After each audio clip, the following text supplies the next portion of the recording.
When Robertson first reached the Watauga Valley in the spring of 1770, he did not find total wilderness. He found a settler already there, a man known as Honeycutt. The valley had been traveled. With Honeycutt, Robertson planted corn.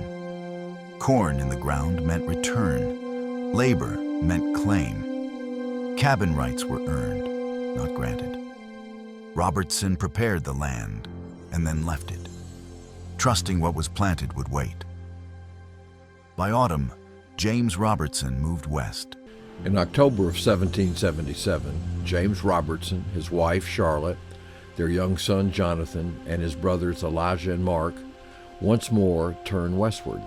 With a handful of determined families, they crossed the Appalachian Mountains into a land they had only heard described in whispers, the Watauga Valley. The women rode horseback with extra mounts bearing the family's possessions. The men walked alongside with rifles ready for the unexpected. They found a valley cradled by gentle slopes, watched over by towering sycamores along the river's edge. They called it Sycamore Shoals. The Cherokee called it Watauga Oldfields, near the joining of the Watauga and Doe Rivers. Robertson would later say, it seemed to be the promised land. It was here, at the confluence of the Watauga and Doe Rivers, that the Robertsons built their home. Here life began again. Just months after their arrival, on December 11th, 1770, Charlotte gave birth to a son, Randolph Robertson. It was a symbol of new life in a new land. The first of many children who would be born on the frontier, but the frontier spared no family from hardship. Not long after, their cabin caught fire.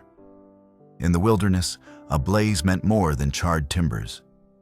It was survival itself reduced to ashes. Yet the Robertsons, like their neighbors, rebuilt. And still, peace, so rare in these borderlands, settled over the valley for a time. Settlers and Cherokee traded, visited, and shared in the bounty of the land. Faith also bound them together.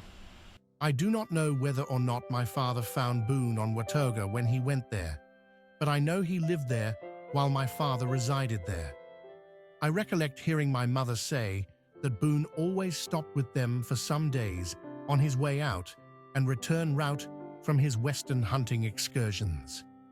My sister, 9 years older than myself, says that Boone and several of his children were baptized, christened, with her and her 3 brothers at my father's house. She was young at the time, but such events are rarely forgotten.